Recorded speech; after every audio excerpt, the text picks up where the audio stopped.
Jai Hind viewers, we are again looking at MRO and Comprehensive National Power as part of our MRO Digest dialogues. We have brought in one facet on this particular subject earlier. Today we will have this issue being examined from a general cadre perspective, and we are privileged to have our special guest today, Major General Rajiv Narayanan, AVSM, VSM retired. He is an expert of mechanized as well as mountain warfare at the same time.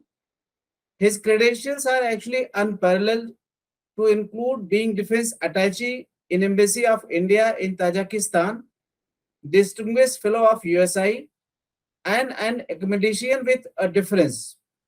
He has published large number of articles and papers in leading journals in India and abroad. He has a very clear knowledge of comprehensive national power and as to how MRO activities can assist in achieving that comprehensive national power, being a low hanging fruit, so to say. So let's welcome our distinguished guest for this discussion. Welcome, General Rajiv. We will like to have your views in MRO in terms of what are the opportunities in India in this particular field, sir.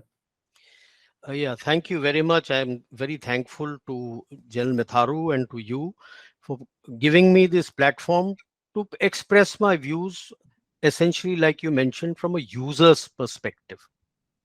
So, when we look at MRO opportunities, I take a step back and look at some successful equipment manufacturers in India.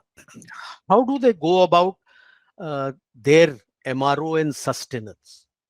That is the reason why they have become successful. Essentially, we all agree that no OEM produces all the subsystems and systems that he needs. While he may produce some portion of it, varies between 20 to 25%. The essential critical components that are essential for him, he will produce. The rest, he has a good ecosystem of ancillaries, and he becomes the lead integrator to produce that system. Something similar he does for the MRO. He has outsourced his servicing franchisees for various equipment. Equipment wise, it has been given out.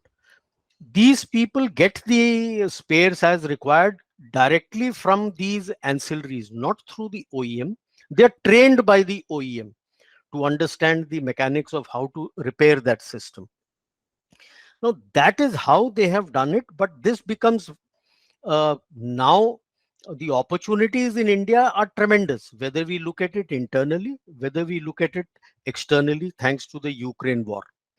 One word, thanks to the Ukraine war, a lot of the countries in the region and extended neighborhood, that includes Africa, are looking at India for the sustenance of their Soviet era stroke Russian era weapons and equipment. Case in point, the latest MOU inked between Uganda and HAL for the maintenance and upkeep of Su-30s.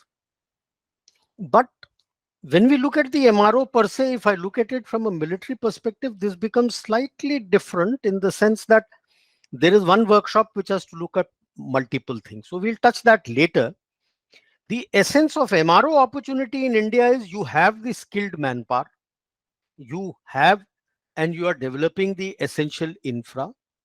You are capable of meeting international standards, as is evident in a lot of international MNCs expressing intent to source their material from India. So this is what we need to grasp for Atmanirbharta. It is not just making subparts, but we should also develop the ecosystem that is needed and become an ancillary for them to be able to be an ancillary, a trustworthy ancillary for the OEMs.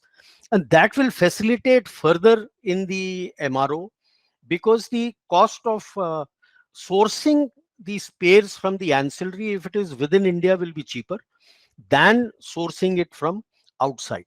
So The implication is in this Atmanirbharta, we have to create a global standard of ecosystem for the MRO.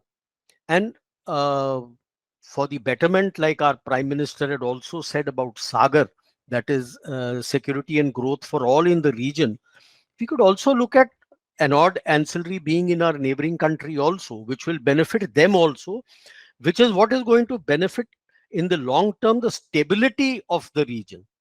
And that would also go a long way towards making India a major portion of the global supply chain hub.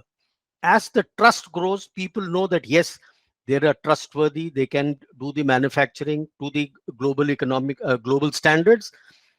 You will gain that.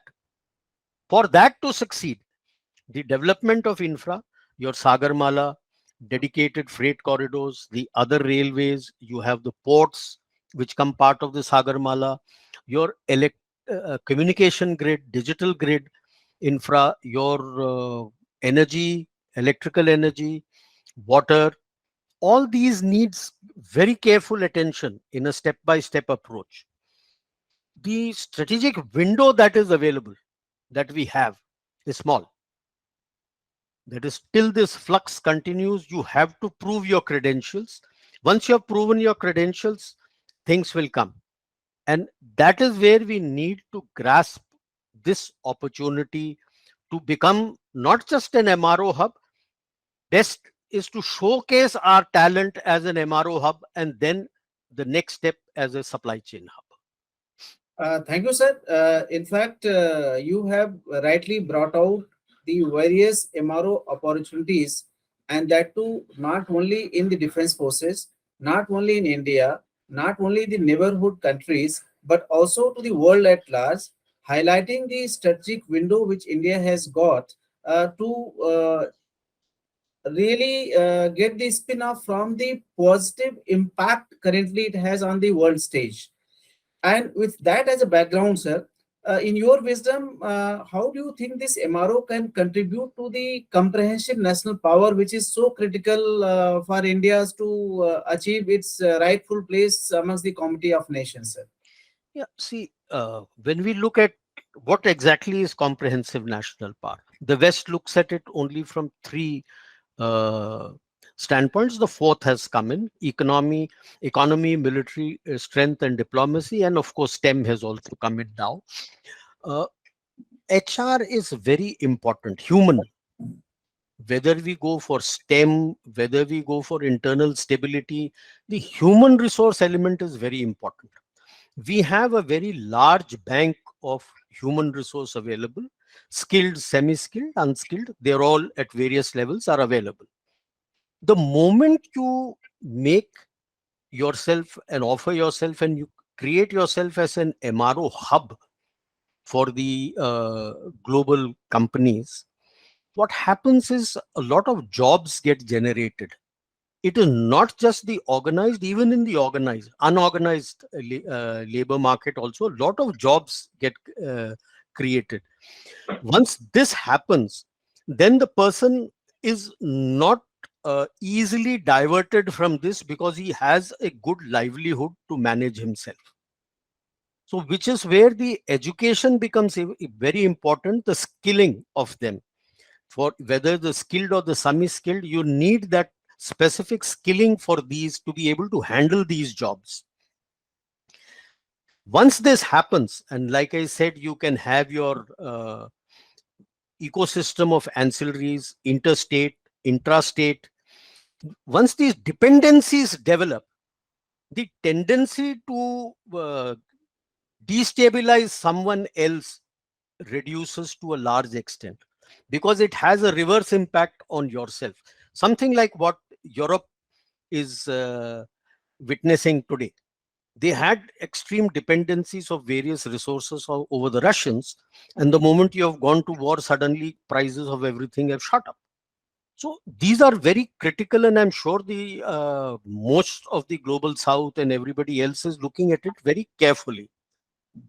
So the better economy leads to more money available to provide for the social welfare schemes that the various government think of for the underprivileged people, and the education security. And when you provide these kind of education, the job opportunities are available. The youth, like I mentioned earlier, are not easily sidelined into thinking, going into creating an internal instability. So the moment you do that, and you have interstate dependencies also, the geopolitical and geo-economic and geostrategic stability of the environment in which you are improves. It doesn't mean that somebody else in some other place is not going to try to destabilize you. That they will try to. But this will facilitate in helping you along with activities in the other domains to enable a good CNP for India, a stable and secure environment for India. It will go a long way towards that. Thank you, sir. In fact, you have very rightly connected as to how the MRO and other related activities can contribute to the comprehensive national power in a big way. But for doing, sir, I'm sure there must be certain challenges. The skilled manpower is not equally distributed throughout the country. The level of skilling has got also its own challenge. The need of being abreast with the latest technology is also a challenge, and so must be there maybe very many. So what you rightly articulated, sir. In doing that, what do you think are the challenges which we face in today's time, sir? See, like I had mentioned earlier, a good first challenge is to provide a good and stable infrastructure. Unless you are able to provide a good and stable infrastructure, no company is going to come here. Because, and in that, I like I had mentioned, your roads, freight corridors, rail, ports, power, energy, water, all these have to be available, and most critical is land. So a lot of state governments, because of our LAR Act of 2013, is very restrictive in acquisition of private land. A lot of state governments who are on the ball on this issue have started creating their own land banks, so that land bank is what they are able to offer to these companies. But just a land bank is not adequate. You must have balanced labor laws. If you don't have a balanced labor law, it is very difficult, strikes taking place at the drop of a hat, and you have rioting in your factories. It becomes difficult for these multinational companies to function. So, but you can't skew it totally towards in the capitalistic mode. So that's why I say you need a balanced labor law which will facilitate both.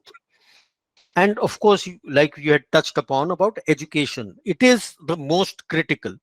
So today, when everybody is looking at India as a country which provides stability in this geopolitical flux that has happened due to the Ukraine war and the COVID, there are a tremendous amount of external threats which will come in the way of India, and uh, they will create internal tensions to disrupt and to show India in a poor light, that it's not a stable country to go. So very easy is to disrupt your education, that is your skill development, uh, create labor issues, disrupt your acquisition of land and other things, which to a large extent in a number of states has been sorted out by the state acquiring, creating a land bank.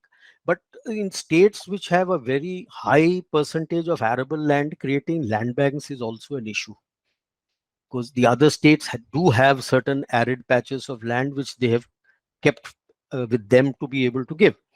So these are some of the challenges that you will always find, because post the 20th Congress, the earlier the decoupling with China was taking place, but now post the 20th Congress, a lot of companies are looking at decoupling, and it's not easy. It takes a little time, because after all, I give an example when I speak on this decoupling is our own internal what happened to Tatas. They had started in Singur, and we know what happened in Singur, and they shifted to Sanand in Gujarat. By their own estimates, while the factory setup also took 1 year, to train the trained manpower into that skill development requirement for each factory also took them almost a year. Because while the ITIs and your IITs and other technical institutions and your management institutions may teach you the general things about your skill development, each company has its own company specific tools and the methods in which it functions, whether on the floor or whether on the management issue, how the product flows, what they do. They need to develop the skills of these manpower into their own requirement and to achieve that success. So it takes a little while. It doesn't mean that moment you come out of college, you are factory ready to go and work in any factory. No, you have to be groomed and trained and understand how that functions. You have to understand the culture of that company, how it functions. Company to company, the culture is different, the manner in which it functions. So these are certain challenges that we will always face. And the major issue is always that uh, in geopolitics, the existing powers, whether it be great powers or major powers, always look askance at another rising power, because they are getting a slice of the cake and they suddenly feel that they have to share it with somebody else, and they are not keen. And in today's environment, it is very rare that people go to war immediately. I won't take the example of Ukraine and Russia. That was something different. But here, geoeconomically, they will try to keep you down.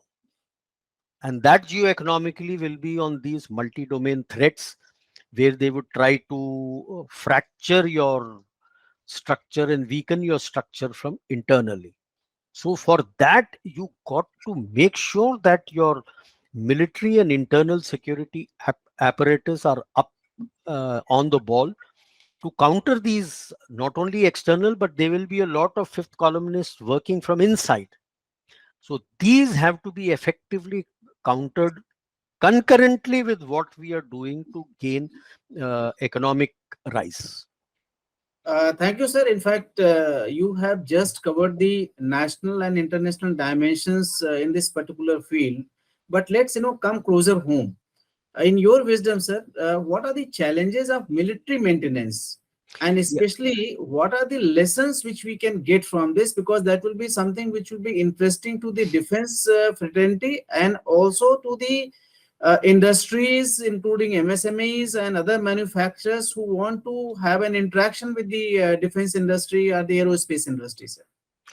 Yes, in fact, I will give it with an anecdotal thing what I myself experienced when I was commanding div and what we did there, how to manage, because the terrain there, mountainous terrain, disruptions were enormous.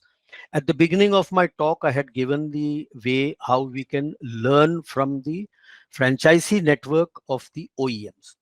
But then we have to remember, like I said, for each equipment that they have, it's a separate set of franchisee. Like if you take, let us say, LG, so for your washing machine, there's a different set of franchisee. For TVs, they are different. Mobiles, they are different. For your fridge and other things, they are different. Though they come under home appliances, but for each item, it is different. That is not how the military works. You have a workshop where they are supposed to have the trained manpower, one place where everything has to be repaired and put on road. Then the second aspect is that they don't face major disruptions, we do. And for them, user satisfaction is slightly different from what we look at, because for us, availability of equipment is time critical for execution of operations. It has a direct impact on residual combat power that you have. So, but we can still take some lessons from them. So in today, what we had tried to do initially as the deputy, and then I was able to execute it further as the GOC. We identified that you have fast moving space, you have certain slow moving space, but they are essential, and then you have certain critical space that come from OEM. So what we had executed there was we used the extensive dealership network that was available there, and the TSS, that is the storeholders of the workshop, technical stores, they all, especially in the EME, they all became uh, part of the dealer grid. Also, we took their software to grid ourselves, create our own software with the help of Signals, which was separate from them, to integrate all our workshops also. Concurrently, all these fast moving and slow moving general spares were barcoded. So the software, moment I swipe anywhere, as a deputy, I could make out, or the COEME or the OC workshop would know that what is the total holding that is available now. Is it available? If you needed something, which is the closest that is available? Now, to be part of that dealer network, you needed stable internet connectivity. And I'll put it on record that Ashok Leyland, they reached out to us, and this was tried out even during our op alert, extended almost 2.5 months to see its functionality. And it functioned very well. We never had a problem of poor spares, or the downtime was much reduced, which we found. We didn't need to hold that much of spares also. The holding you didn't need to, because our system of provision of spares is old, is antiquated. Something is procured from somewhere, and up down the chain the things come. Here we broke that. So we need to look at how these spares and other things can move, because in war, like I said, it is the downtime, availability of spares and downtime, which is very critical for operation, because otherwise the residual combat power goes down. So that, I think, has to be the way ahead, because these old procurement systems were okay when the setup in the civil was not there. Now when it is there, we need to be aware that how we can change these things and shift the powers down the channel, further down the channel, so that the user satisfaction level and the downtime of the systems reduces. Thank you, sir. In fact, it is encouraging to learn from your personal experience as to how you came out of the antiquated procurement systems. You leverage the power of technology and support you got from the civil industry, because they are, more and more forthcoming as we are moving ahead in time. Correct. I And would be I would be remiss, pardon my interruption, if I don't give the credit also to my colleague, late Colonel Vinay Gupta of the EME. It was his acceptance and his challenge which we took forward, and he delivered. And he delivered. that's very encouraging to know, sir. In fact, the technology today and the ecosystem currently being created in country to partner with the private sector actually gives us tremendous capabilities. Yes. And now, if we club that with our mental mobility to think ahead, I can, foresee there will be very many changes, which can be efficiently done to ensure that the quality equipment is available to the users and they prosecute the war without any restraint on that count. So while you have highlighted certain challenges and also some ways to overcome that, sir, can you suggest some suggestions or some other recommendations as to how we may move forward on this facet, sir? Yes. See, what we get, equipment that we first, I look at the military portion and then the overall portion of the entire MRO setup in the in India, in the country. For militarily, when I look at it, there are two things that are very critical. The private entities from whom you procure equipment are very forthcoming. It becomes very easy for them to get to know all the ancillaries, and who, from where these things are coming. He doesn't need to procure the space directly from the OEM. He taps their ancillaries. This is a big challenge as far as the ordnance factories and DPSUs are concerned, because they don't share it. And now when we look at, like I said initially also, when we are looking at MRO, We must reach out to the OEMs also who are uh, asking us to do the MRO to provide this ecosystem. Let us make the ecosystem for this MRO. So they share all the technology, and if there's any SMTs that are required to make those spares, they're shared and we create those. That becomes a stepping stone, because the R&D also, we are working towards getting their R&D also here. There are some OEMs who have shared their, expressed their interest to get the R&D also here. So moment these two come in, that you have your ancillary system, you have a trustworthy and a dependable MRO facility available, a sustenance model becomes available, the trust increases, and you will find more and more of the OEMs would like to come here, because in the region and sub-region economically it becomes viable, and they find that it becomes more economical to be able to function from here.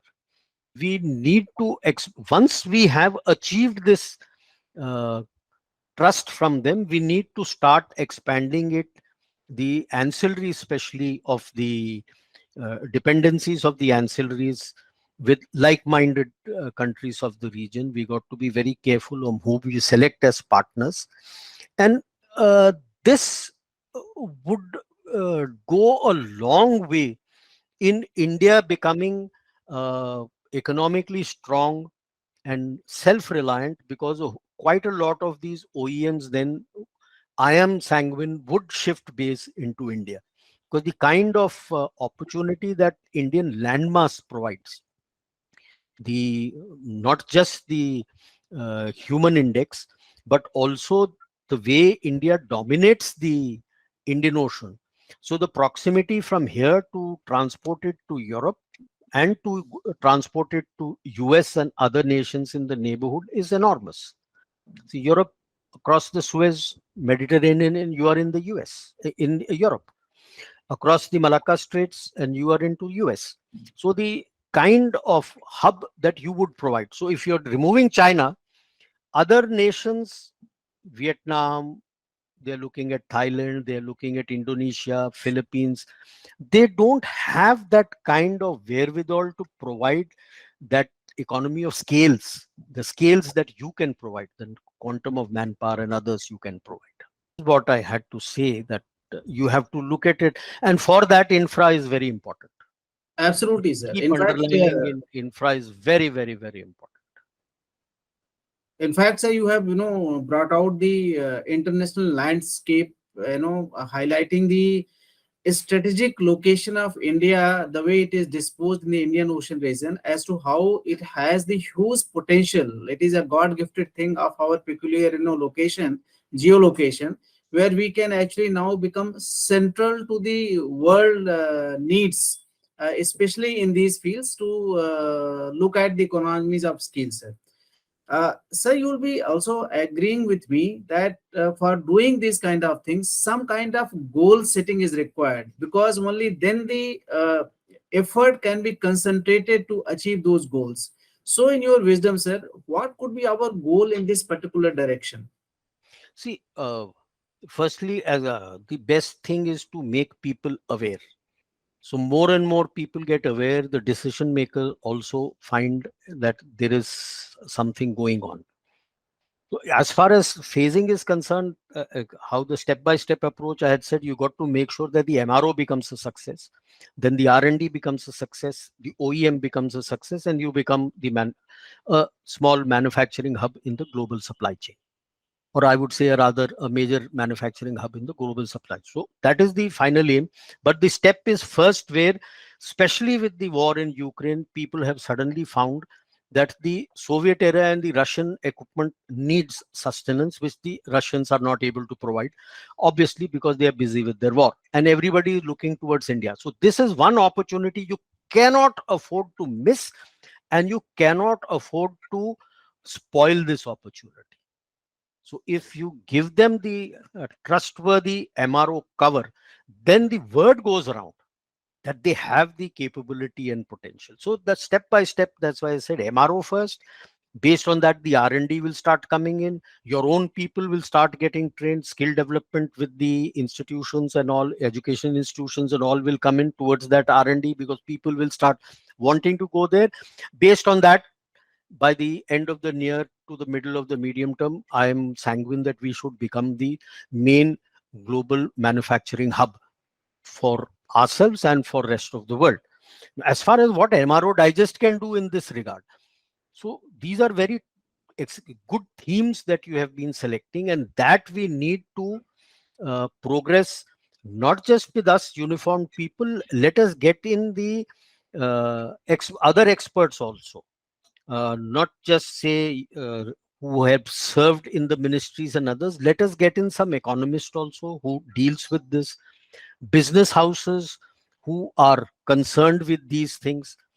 From there, if they also can come and express their point of view of what they feel is necessary, what they feel is lacking, then if it is feasible, we follow it up with a written report, which we put it up in the MRO Digest, and if need be, can be shared with the MOD, with the finance ministry and others, that this is what people say. And have a regular panel discussion. We set up a theme and sub themes and call in. You have the people who actually provide the MRO, some users like me and others who are there, who have that, the business houses who are there, somebody from there, some economist who's there. And when you have this kind of a discussion where everybody gives issues from his perspective, there's a lot of learning that can take place. We will learn from them what is the problems they face, and they will learn from us what are the issues that we face, where they can develop. And maybe at a later point in time, we can start utilizing, getting in somebody either who is in the faculty of some management institution also, because after all, HR management and all these management issues also come into play. They may give you something different, out of the box thinking. Last, after that, once we have a good media audience, we should look at getting somebody from Niti Aayog, FICCI and other places, because that is where the decision makers finally, because after all, when a budget is being made, it is the FICCI, CII, Niti Aayog who write to the finance minister. So our aim should be to reach there, but we start with these to make a mark for ourselves in the general audience and the decision makers, that yes, here is a panel which is talking sense and looking at live issues that are available, where opportunities can be grasped for Atmanirbharta.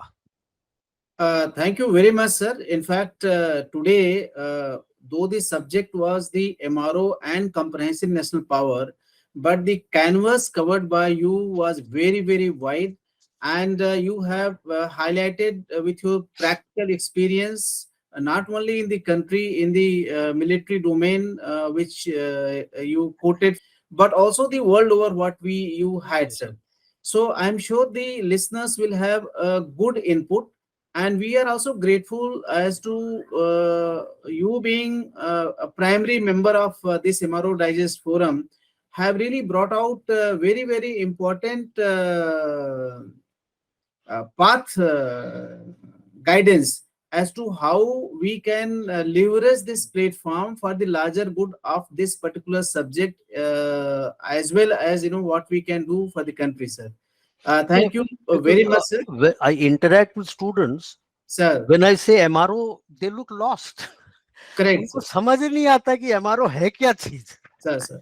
So Right? I'm sure with this kind of inputs, the actual stakeholders and also the Yes. future stakeholders will be more wise on this issue, sir. So we thank you very much for sparing your time with us on this issue, sir. Jai Hind viewers, this was your host for today's dialogue, Major General Dr. Ashok Kumar, where we have highlighted the MRO and comprehensive national power. We shall be coming up with more such themes and deliberations in times to come. Jai Hind, Jai Bharat.